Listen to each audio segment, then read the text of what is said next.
살롬, 사랑하는 형제 자매님들. 오늘 이 말씀을 통해 온 세상을 다스리시는 우리 주님의 크신 계획을 깨닫고 그 안에서 참된 소망과 위로를 발견하는 귀한 시간이 되기를 기도합니다. 본격적인 이야기에 앞서 하나님의 귀한 말씀이 더 많은 영혼에게 닿을 수 있도록 잠시 시간을 내어 구독과 좋아요를 눌러주시면 감사하겠습니다. 여러분의 작은 손길 하나하나가 누군가에게는 절실한 복음의 빛을 전하는 통로가 될 수 있습니다. 주님의 이름으로 여러분의 삶에 놀라운 축복이 함께하기를 소망합니다. 이야기는 제1차 세계대전이 끝난 직후 시작됩니다. 당시 적십자는 폐허가 된 유럽의 고통받는 이들을 돕기 위해 미국의 젊은이들을 모집했습니다. 미주리의 한 시골 농장에서 자란 소년이 이 비전에 사로잡혔습니다. 그는 지원하기에는 너무 어렸지만 출생증명서의 날짜를 위조해가며 적십자 단원이 되는데 성공했습니다. 그리고 프랑스에서 구급차 운전사로 복무하게 되었죠. 그곳에서 소년은 프랑스의 디자인과 건축물이 가진 우아하고 고풍스러운 매력에 깊이 빠져들었습니다. 화려하게 장식된 궁전의 방들, 베르사유의 아름다운 정원, 미술관에 걸린 그림들. 이 모든 것이 마치 마법처럼 그에게 다가왔고 그는 압도적인 감동을 받았습니다. 훗날 이 젊은이는 아내와 함께 다시 유럽을 찾아 왕과 여왕, 성과 궁전, 영웅과 악당이 존재하는 환상의 세계를 꿈꾸었습니다. 오늘날 우리가 월트 디즈니의 테마파크에 방문하면 우리는 그가 꿈꾸었던 왕국의 모습을 곳곳에서 발견할 수 있습니다. 라이온 킹의 왕 무파사, 인어공주의 트리톤 왕, 그리고 백설공주, 신데렐라, 아리엘, 자스민과 같은 수많은 공주들까지. 사람들은 디즈니랜드를 지상에서 가장 행복한 곳이라고 부릅니다. 하지만 꼭 그렇지만은 않죠. 비싼 입장권, 길게 늘어선 줄, 그리고 지친 아이들을 달래느라 진이 빠진 부모들의 모습을 쉽게 볼 수 있습니다. 그럼에도 불구하고 아이들은 그곳에 가고 싶어 합니다. 왜일까요? 아이들은 마음속 깊은 곳에서 선한 왕이 다스리고 정의가 살아있으며 행복이 가득한 왕국이 어딘가에 분명히 존재해야 한다고 믿기 때문입니다. 저명한 기독교 작가 C.S. 루이스는 이러한 환상의 세계에 대한 우리의 갈망이 모든 것이 마땅히 있어야 할 모습 그대로 존재하는 완벽한 세상을 향한 인간 마음 속에 진실한 소망을 나타낸다고 말했습니다. 그는 신화와 이야기 너머에는 우리를 계속해서 더 높은 곳으로 이끄는 궁극적인 실제가 존재한다고 믿었습니다. 우리 모두는 그런 세상을 원합니다. 지금 우리가 살고 있는 이 세상을 보십시오. 제 기억 속에서 세상이 지금처럼 혼란스럽고 어두웠던 적이 있었나 싶습니다. 전쟁의 포화 속에서도 조국을 지키려는 애국심과 뜨거운 열정이 있었던 시대가 있었습니다. 하지만 지금은 어떻습니까? 세상은 우리가 바라는 것과는 정반대의 방향으로 점점 더 나빠지는 것처럼 보입니다. 우리 마음속 깊은 곳에서는 이 세상이 전부가 아니라는 것을 알고 있습니다.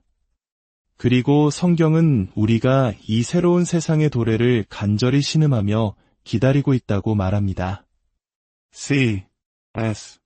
루이스는 그에 져서 기적에서 이러한 갈망을 인간의 상상력에 깃든 초점은 흐릿하지만 분명히 실제하는 꿈이라고 정의했습니다. 다시 말해 우리가 황금시대에 대한 꿈을 꾸는 이유는 우리가 가 닿을 수 있는 더 나은 세상이 실제로 존재하기 때문입니다. 우리는 그것을 마음으로 그리고 성경 말씀을 통해 알고 있습니다. 저는 오늘 단순히 천국에 대해 이야기하려는 것이 아닙니다. 바로 이 땅, 우리가 발딛고 사는 이 행성에 펼쳐질 더 나은 세상에 대해 이야기하고자 합니다. 위대하고 영광스러운 왕이 다스리시는 행복한 행성, 그리고 그 안에서 고귀한 백성으로 살아갈 다가올 황금시대에 대한 이야기입니다. 그리고 그 백성 가운데에는 지금 이 말씀을 듣고 있는 그리스도인 바로 여러분 모두가 포함될 것입니다. 우리는 예수 그리스도께서 공중으로 강림하시어 우리를 데려가시는 휴거에 대해 이야기해왔습니다. 그리고 그 후에 이 땅은 7년간의 대환난을 겪게 되며 아마겟돈이라는 최후의 전쟁으로 치닫게 될 것임을 알고 있습니다. 바로 그때 예수님께서 하늘에서 번개처럼 나타나시어 감람산에 서시고 예루살렘 성에 입성하여 그의 왕국을 세우실 것입니다. 요한계시록 19장은 그리스도의 재림과 아마겟돈 전쟁에서 적그리스도가 패망하는 모습을 묘사합니다. 그리고 20장으로 넘어가면 우리는 다음과 같은 말씀을 읽게 됩니다. 또 내가 봄에 천사가 무저갱의 열쇠와 큰 쇠사슬을 그의 손에 가지고 하늘로부터 내려와서 용을 잡으니 곧의 뱀이여 마귀여 사탄이라 잡아서 1000년 동안 결박하여 무저갱에 던져 넣어 잠그고 그 위에 임봉하여 1000년이 차도록 다시는 만국을 미혹하지 못하게 하였는데 그리고 이어지는 말씀은 이렇습니다. 또 내가 보좌들을 보니 거기에 앉은 자들이 있어 심판하는 권세를 받았더라. 살아서 그리스도와 더불어 1000년 동안 왕 노릇하니 1000년, 영어로는 밀레니엄이라고 합니다. 라틴어로 천을 의미하는 밀레와 년을 의미하는 에눔의 합성어입니다. 이 말씀은 그리스도께서 이 땅에 다시 오셔서 1000년 동안 친히 통치하실 것임을 분명히 알려줍니다. 그 시대는 죄가 들어오기 전 하나님께서 본래 의도하셨던 바로 그 세상의 모습일 것입니다. 아담과 하와의 범죄 이후 인류에게 내려진 모든 저주가 뒤바뀌는 이전과는 비교할 수 없는 놀라운 세상이 될 것입니다. 솔직히 저도 이 천년왕국에 대해 깊이 생각해 본 적이 없었습니다. 대부분의 사람들처럼 그저 아주 먼 미래에 일어날 막연한 일이라고 여겼습니다. 하지만 잠시 멈추어 생각해 보십시오. 만약 오늘 휴거가 일어난다면 불과 7년 안에 우리 모두는 이 새롭고 아름다운 땅에서 그리스도와 함께 왕 노릇하며 천년왕국에 참여하게 될 것입니다. 상상만 해도 가슴 벅차지 않습니까? 여러분은 그게 그렇게 중요한가요? 라고 물을지도 모릅니다. 하지만 제가 배운 것이 있습니다. 성경이 어떤 주제에 대해 많이 이야기하고 있다면 우리도 그 주제를 많이 공부해야 한다는 것입니다. 놀랍게도 성경에는 다른 어떤 예언적 주제보다도 이 천년왕국에 대한 정보가 더 많이 기록되어 있습니다. 이사야, 에스겔, 그리고 여러 소선지서에 그 내용이 담겨 있기 때문에 우리가 잘 알지 못했을 뿐입니다. 우리가 불과 7년 안에 이 왕국을 직접 경험하게 될 수도 있다는 잠재성을 생각할 때 우리는 이 주제에 상당한 주의를 기울여야 합니다. 이 사실이 제 마음에 와 닿았을 때 저는 이 놀라운 소식을 사람들에게 전해야겠다고 다짐했습니다. 성경에 따르면 이 땅에서 펼쳐질 천년왕국은 참된 행복의 시대가 될 것입니다. 이사야 선지자는 이렇게 예언했습니다. 너희는 기쁨으로 나아가며 평안히 인도함을 받을 것이요 산들과 언덕들이 너희 앞에서 노래를 바라고 들의 모든 나무가 손뼉을 칠 것이며 이 시대는 전 지구적인 평화의 시대가 될 것입니다. 이사야는 또 이렇게 말합니다. 무리가 그들의 칼을 쳐서 보습을 만들고 그들의 창을 쳐서 낫을 만들 것이며 이 나라와 저 나라가 다시는 칼을 들고 서로 치지 아니하며 다시는 전쟁을 연습하지 아니하리라. 우리가 더 이상 전쟁을 배우지 않을 것이라고 성경은 말합니다. 군수공장도 총도 그 어떤 전쟁 무기도 없을 것입니다. 성경은 우리가 이 모든 무기를 농기구로 만들 것이라고 합니다. 전쟁의 위협이 전혀 없는 세상을 상상해 보십시오. 또한 번영의 시대가 될 것입니다. 요엘 선지자는 이렇게 기록했습니다. 들의 초장들이 돋아나고 나무가 열매를 맺으며 무화과나무와 포도나무가 다 힘을 내는도다. 타작 마당에는 밀이 가득하고 독에는 새 포도주와 기름이 넘치리로다. 농업사회였던 그 시대의 표현을 빌리자면 상상할 수 없는 풍요를 의미합니다. 성경의 다른 곳에서는 파종하는 자가 곡식 베는 자의 뒤를 이을 것이라고 말합니다. 씨를 뿌리는 사람이 뒤를 돌아보니 어느새 곡식이 자라 거두는 사람이 바로 뒤따라오고 있는 모습입니다. 하나님께서 천년왕국 동안 땅을 너무나도 축복하셔서 쏟아져 나오는 수확물을 감당하기 어려울 정도가 될 것입니다. 자연 속에서도 조화가 이루어지는 시대가 될 것입니다. 많은 분들이 천국에 동물이 있을까요? 라고 묻습니다. 이사야 11장은 천년왕국에 대해 이렇게 묘사합니다. 그때에 이리가 어린 양과 함께 살며 표범이 어린 염소와 함께 누우며 내 거룩한 산 모든 곳에서 해됨도 없고 상함도 없을 것이니 믿기 어려운 일이지만 모든 동물이 평화롭게 지낼 것입니다. 심지어 동물들조차 서로 어울려 지내는 완벽한 평화의 시대가 될 것입니다. 그리고 영적 부흥의 시대가 될 것입니다. 물이 바다를 덮음 같이 여호와를 아는 지식이 세상에 충만할 것임이니라. 놀라운 사실을 하나 말씀드리겠습니다. 우리 중 많은 사람들이 어린 시절부터 이 시대가 오기를 자신도 모르게 기도해왔습니다. 예수 그리스도의 천년왕국은 바로 예수님께서 우리에게 가르쳐 주신 기도의 궁극적인 성취가 될 것이기 때문입니다. 우리 함께 주기도문을 외워볼까요? 하늘에 계신 우리 아버지여, 이름이 거룩히 여김을 받으시오며 나라가 임하시오며 뜻이 하늘에서 이루어진 것 같이 땅에서도 이루어지이다. 기도의 첫 부분을 다시 보십시오. 나라가 임하시오며 뜻이 하늘에서 이루어진 것 같이 땅에서도 이루어지이다. 매일 수백만 명의 그리스도인들이 수백 개의 언어로 이 기도를 드립니다.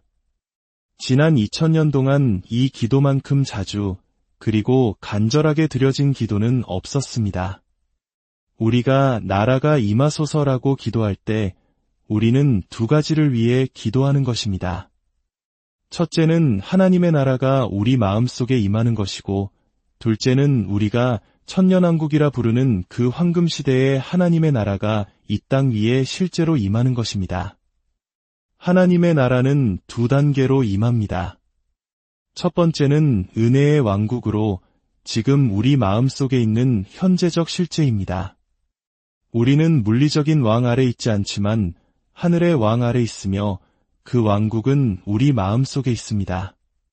신학자들은 이를 이미, 그러나 아직은 아닌 이라는 말로 표현합니다. 하나님의 나라는 이미 우리 마음속에 있지만 아직 이 땅 위에 완전히 임하지는 않았습니다. 언젠가 예수님께서 재림하시고 환난이 끝난 후 그리스도께서는 이 땅에 그의 왕국을 세우실 것이며 이는 나라가 임하소서라는 주기도문의 궁극적인 응답이 될 것입니다. 모든 그리스도인들은 천년왕국에 들어갈 것입니다. 물론 그곳에도 죄는 존재할 것입니다. 그리스도인 부모에게서 태어난 자녀들이 모두 믿음을 갖는 것은 아니듯 천년왕국에서 태어나는 세대 중 일부는 하나님께 반역할 것입니다. 그러나 그 죄는 왕이신 예수님에 의해 신속하게 처리될 것입니다. 우리가 나라가 임하소서라고 기도하는 것은 이 혼란스러운 세상을 바로잡아 주시기를 간청하는 것입니다. 주님, 이 세상이 너무나 엉망입니다. 부디 오셔서 다스려 주십시오. 죄가 들어오기 전 주님께서 창조하셨던 본래의 모습으로 이 세상을 회복시켜 주십시오 라고 외치는 우리의 간절한 소망입니다. 예수님께서는 회개하라, 천국이 가까이 왔느니라 고 선포하시며 사역을 시작하셨습니다. 그분은 하나님의 나라는 너희 안에 있느니라 고 말씀하셨고, 빌라도 앞에서는 내 나라는 이 세상에 속한 것이 아니니라고 하셨습니다. 지금 우리가 예수 그리스도를 주로 고백한다면 우리는 이미 그분의 왕국 안에 있는 것입니다. 그리고 환난 후에 임할 영광의 왕국이 있습니다. 이 시대에는 사탄이 존재하지 않을 것입니다. 요한계시록의 말씀처럼 사탄은 1000년 동안 무적행에 갇혀 아무런 영향력도 행사하지 못할 것입니다. 우리는 더 이상 악마가 시켜서 그랬어요 라고 핑계댈 수 없게 됩니다. 이를 통해 하나님께서는 우리의 죄의 근본 원인이 사탄뿐만 아니라 우리 안에 내재된 죄성에도 있음을 분명히 보여주실 것입니다. 그날이 오면 이 세상의 나라들이 우리 주와 그의 그리스도의 나라가 되어 그가 세세토록 왕 노릇하실 것입니다. 그렇습니다. 언젠가 주 예수님은 이 땅의 왕이 되실 것입니다. 그분은 1000년 동안 통치하실 것이며 모든 그리스도인들은 그 왕국에 들어가 그와 함께 이 땅을 다스리게 될 것입니다. 처음에는 불신자들이 아무도 없는 세상을 상상해 보십시오. 모든 것이 달라질 것입니다.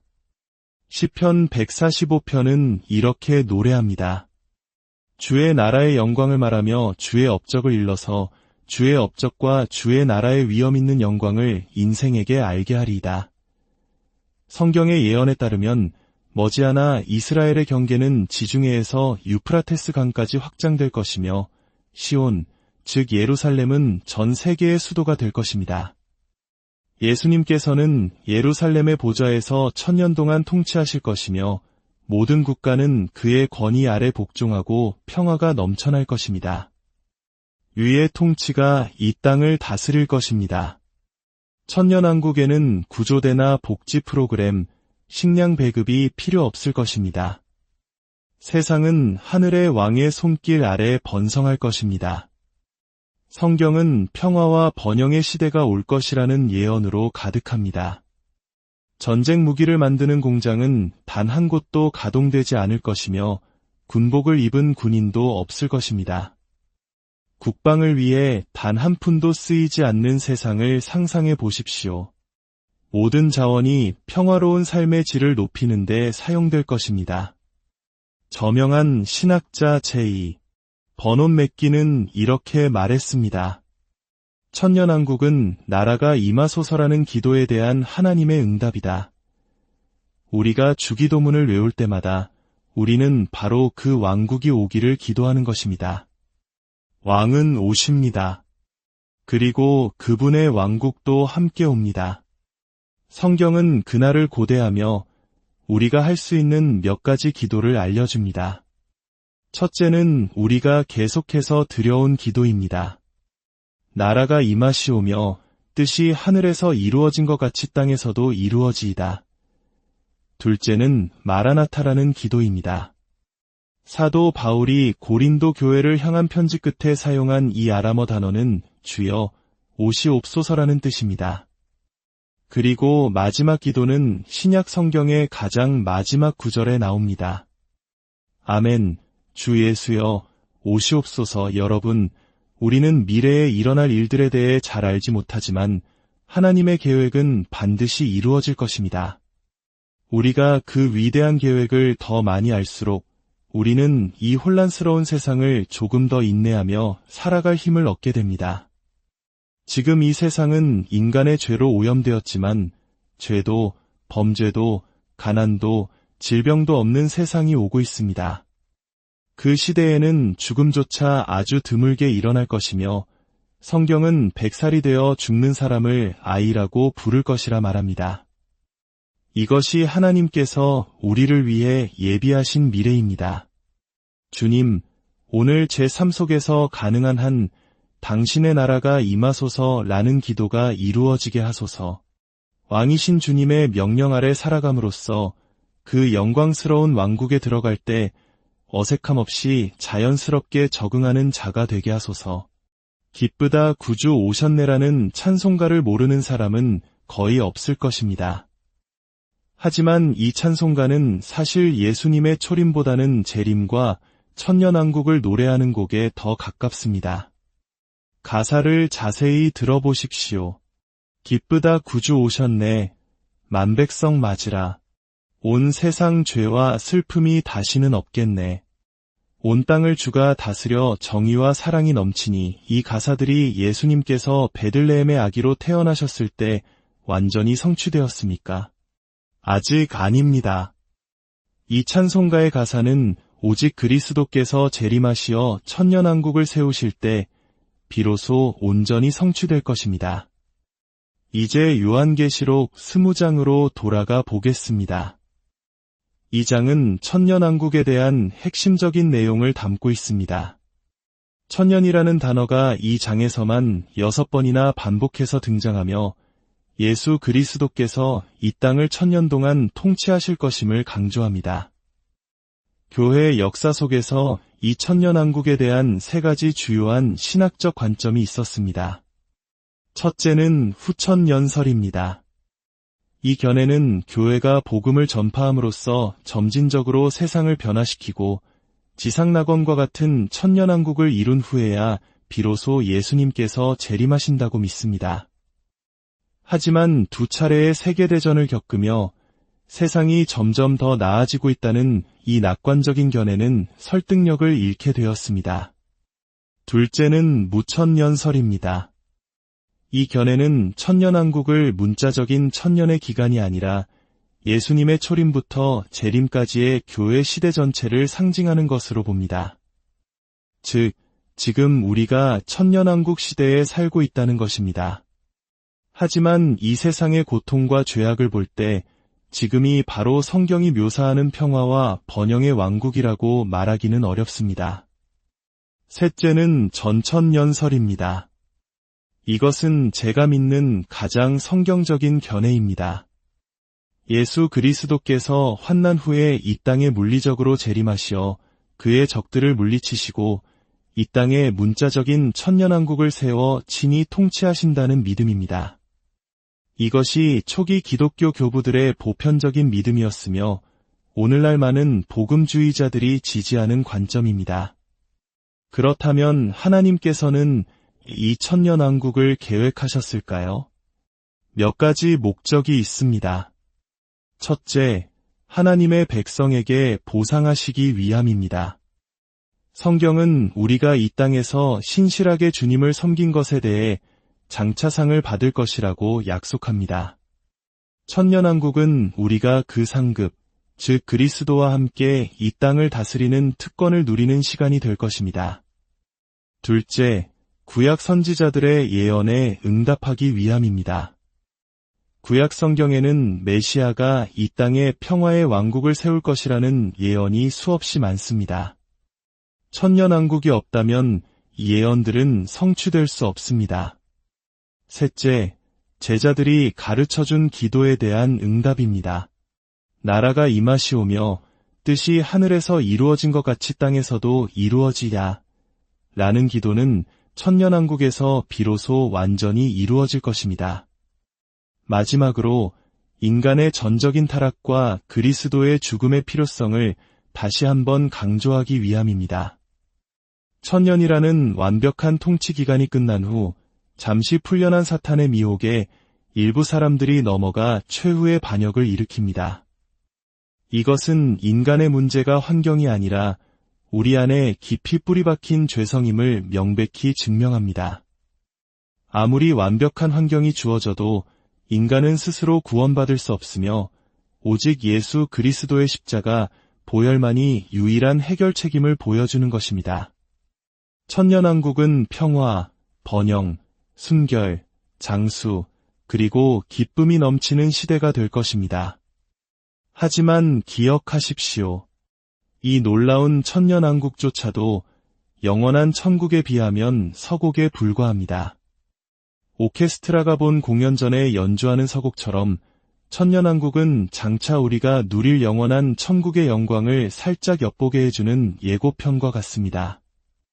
예수님께서는 처음 오셨을 때 우리의 구원자가 되기 위해 오셨습니다. 하지만 다시 오실 때에는 우리의 왕이 되기 위해 오실 것입니다. 강보에 쌓여 오셨던 그분은 이염 있는 왕의 옷을 입고 오실 것입니다. 피곤한 나그네로 오셨던 그분은 지치지 않는 하나님으로 돌아오실 것입니다.